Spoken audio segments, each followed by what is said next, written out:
তেখেতক হাতেৰে ধৰি ধৰি লৈ গৈ তেখেত বহুত শক্তিশালী মানুহ দেই, এনেকুৱা এক্সপাৰ্ট মানে এনেকুৱা পানীত জঁপিয়াই যাব পৰা মুখ্যমন্ত্ৰী মই দেখাই নাই আগতে কেতিয়াও। এইটো বহুত ডাঙৰ কথা, এইটো মই একদম ক্ৰেডিট দিবই লাগিব। আৰু এইটো প্ৰথম ঘটনা ঘটিছে শিৱসাগৰত, গতিকে মোৰ কাৰণে এইটো এটা হিষ্ট্ৰী যে শিৱসাগৰৰ বানপানীৰ সময়ত অসমৰ মুখ্যমন্ত্ৰীয়ে কঁকাললৈকে পানী পৰা অৱস্থাত খোজকাঢ়ি গুচি গৈছে।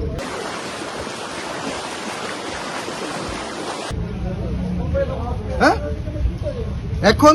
অসমৰ দ্বিতীয় মানে পুৰণি মহিলা শিক্ষানুষ্ঠান, নাৰী শিক্ষানুষ্ঠান, তাত গৈ তেখেতে নিজে ক্লাছৰুমৰ ভিতৰত গৈ চাইছে। দুখ থাকি গ'ল, কিন্তু এনেকুৱা বিপদৰ সময়ত মুখ্যমন্ত্ৰীয়ে কঁকাললৈকে পানীত নামি আমাৰ শিৱসাগৰ ভ্ৰমণ কৰিলে, তাৰ কাৰণে মই ধন্যবাদ জ্ঞাপন কৰিছোঁ। অসমৰ মুখ্যমন্ত্ৰী ডাঙৰীয়াক ধন্যবাদ জনাইছোঁ যে তেখেতে মোৰ সমষ্টিৰ পানবেচা পঞ্চায়তটোত আটাইতকৈ এফেক্টেড এটা পঞ্চায়ত, তাত গৈ তেখেতে বানপানীৰ বুজ ল'লে। দ্বিতীয় কথা, তেখেতে মোৰ লগত যাওঁতে মই যিহেতু একেখন গাড়ীতে গৈছিলোঁ, দৰিকা নদীৰ সমস্যাটো মই সম্পূৰ্ণৰূপে তেখেতক বুজাই দিবলৈ সক্ষম হ'লোঁ যে আমাৰ পানবেচা গোটেইখিনি আৰু আমাৰ কোঁৱৰপুৰ, পানবেচা চববিলাক অঞ্চল যে চেৰেকাপাৰ সেই অঞ্চলবিলাক যে আচৰা মৌজা আৰু কোঁৱৰপুৰ মৌজা, এই দুইটা মৌজা যে আচলতে আমাৰ দৰিকা নদীৰ কাৰণে সম্পূৰ্ণৰূপে ইনাণ্ডেটেড হৈ থাকে, ডুবি থাকে, সেই কথাটো মই বুজাই দিলোঁ। আৰু IIT-য়ে যি 34 কোটি টকাৰ প্ৰজেক্ট দিছে, সেই প্ৰজেক্টটো তেওঁ মোক কৰি দিম বুলি কৈছে, প্ৰথম কথা। তো এতিয়া মই যিটো কথা ক'লোঁ তেখেতক, মূল সমস্যাটো তেখেতক যেতিয়া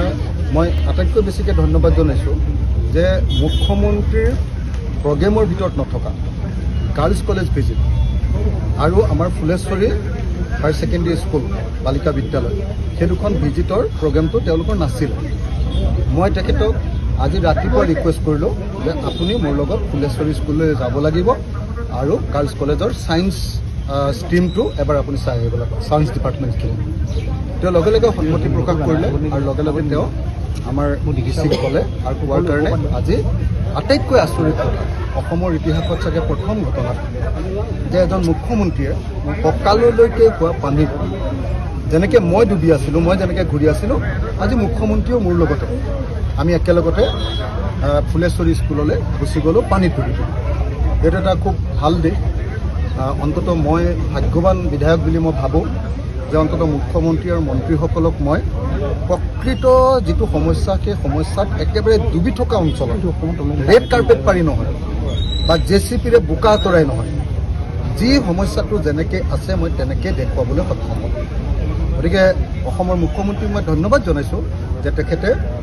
আমাৰ ফুলেশ্বৰী স্কুললৈ একদম কঁকালৰ সমান পানীত তেওঁ গুচি গৈছে, ক্লাছ ৰুম পৰীক্ষা কৰি আহিছে। আৰু আমাৰ এতিয়াও গাৰ্লছ কলেজৰ, আমাৰ শিৱসাগৰ গাৰ্লছ কলেজৰ যিটো হোষ্টেল, সেই হোষ্টেলটো এতিয়াও ডুবি আছে, সেই হোষ্টেলটোৰ ভিতৰত গৈ তাৰ ৱাৰ্ডেনক মাত লগাই আহিছে। মই তেখেতক ধন্যবাদ জনাইছোঁ।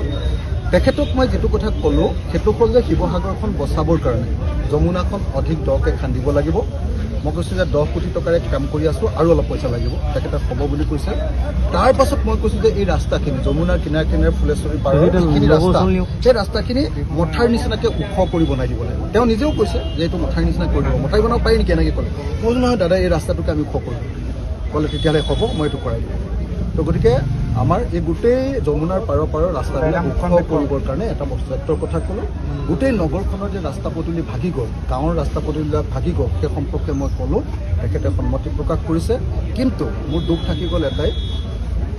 মই আজি বহুত বুজালোঁ, মই কমেও 1 ঘণ্টা সময় বুজাইছোঁ তেখেতক যে অসমৰ এই 3খন জিলা, চৰাইদেউ, শিৱসাগৰ আৰু যোৰহাট জিলাত যি প্ৰলয়ংকাৰী মহাপ্ৰলয় হৈছে, প্ৰলয়ংকাৰী বানপানী হৈছে, সেই বানপানীত পৰা মানুহবিলাকক 10 লাখ টকাকৈ ক্ষতিপূৰণ দিব লাগে। আৰু প্ৰথম কিস্তিত একো নিদিলেও অন্ততঃ 2 লাখ টকাৰ ক্ষতিপূৰণ দিব লাগে। তেখেতক মই নাৱৰ গোটেই সময়খিনি, গাড়ীত যোৱাৰ গোটেই সময়খিনি, আকৌ এতিয়া খোজকাঢ়ি যোৱাৰ সময়খিনিতো, লাষ্ট গাড়ীত উঠিবৰ সময়ত য'ত ৰৈ আছিলোঁ, এতিয়া কথা পাতি আছিলোঁ, তাতো দাদা মোৰ এটাই ৰিকুৱেষ্ট, আপুনি নামানিলে সেইটো কৰি দিয়ক। বোলে কি? মই বোলো যে প্ৰতিটো পৰিয়ালক 10 লাখ টকাকৈ দিয়াৰ যিটো আমাৰ দাবী বা অনুৰোধ, সেইটো আপুনি কৰক। আৰু যদি টকা নাই, প্ৰথমতে 2 লাখ টকা কৰক। তেতিয়া তেখেতে মোক শেষত এটাই কথা ক'লে যে 25,000টো দি লওঁ, ইয়াৰ পাছত ক্ষতিপূৰণ কৰিম যাৰ যি লোকচান হৈছে সেইটো মই দিম মই ক'লোঁ যে দাদা এখন ঘৰৰ যে সোফা ছেটটো লোকচান হৈছে সেইটো আপুনি দিব নালাগে কৈছে সেইটোতো কোনো ব্যৱস্থা নাই মই ক'লোঁ ফ্ৰিজটো যে নষ্ট হৈ গ'ল সেইটো আপুনি দিব নালাগে সেইটোতো কোনো প্ৰভিজন নাই মই ক'লোঁ যে দাদা আমাৰ কি কয় এইটো কাৰেণ্ট নহ'লে লগোৱাটো কি বুলি কয় ইনভাৰ্টাৰটো যে নষ্ট হ'ল সেইটো দিব নালাগে বিচনাখন যে নষ্ট হৈ গ'ল মেট্ৰেছটো যে নষ্ট হৈ গ'ল সেইটো দিব নালাগে কৈছে সেইটোতো কোনো প্ৰভিজন নাই মই অন্য কিবা কিবি ব্যৱস্থাৰে অলপ পইচা পোৱাৰ ব্যৱস্থা কৰি দিম অন্ততঃ আটাইতকৈ এফেক্টেড পৰিয়ালবিলাকক 2 লাখ মানকৈ পোৱাৰ ব্যৱস্থা কৰি দিম মই কৈছোঁ এইটো নহয় দাদা যে আপুনি প্ৰত্যেকটো পৰিয়াল যদি মানুহৰ ঘৰত বোকা সোমাই তেওঁলোকৰ সোফা ছেটটো নষ্ট হৈ যোৱাটো কম্পেনচেশ্যনৰ ভিতৰত নপৰে ফ্ৰিজটো নষ্ট হৈ যোৱাটো টিভিটো নষ্ট হৈ যোৱাটো ইনভাৰ্টাৰটো নষ্ট হৈ যোৱাটো কি কয় আপোনাৰ ডাইনিং ছেটটো নষ্ট হৈ যোৱাটো তাৰপিছত আপোনাৰ মটৰচাইকেলখন নষ্ট হৈ যোৱাটো গাড়ীখন নষ্ট হৈ যোৱাটো তাৰপাছত আপোনাৰ কি কয় বিচনাখন মেট্ৰেছখন মানে মই কৈছোঁ যে ইণ্টেৰিয়ৰ যিমানবিলাক বস্তু হৈ আছে সেইবিলাক যদি নষ্ট হৈ যোৱাটো কম্পেনচেশ্যন বা ক্ষতিপূৰণৰ ভিতৰত নপৰে তেতিয়াহ'লে আপুনি দিয়া ক্ষতিপূৰণে আমাৰ কোনো উপকাৰ নহয় অসমৰ মুখ্যমন্ত্ৰীক মই মোৰ কথাখিনি ক'লোঁ কিন্তু তেখেতে সন্মত নহ'ল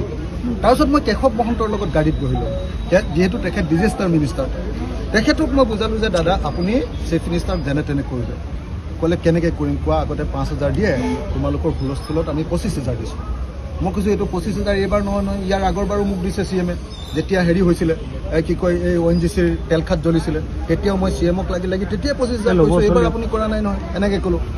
তেতিয়া তেওঁ ক'লে যে এইটো সম্ভৱ নহয় অখিল মই ক'লোঁ সেইকাৰণে আপোনাক বাৰম্বাৰ কৈছিলোঁ আপোনালোকে NDRF ফাণ্ড ঘূৰাই পঠিয়ায় কিন্তু আপোনালোকে পাব্লিকক পইচাটো নিদিয়ে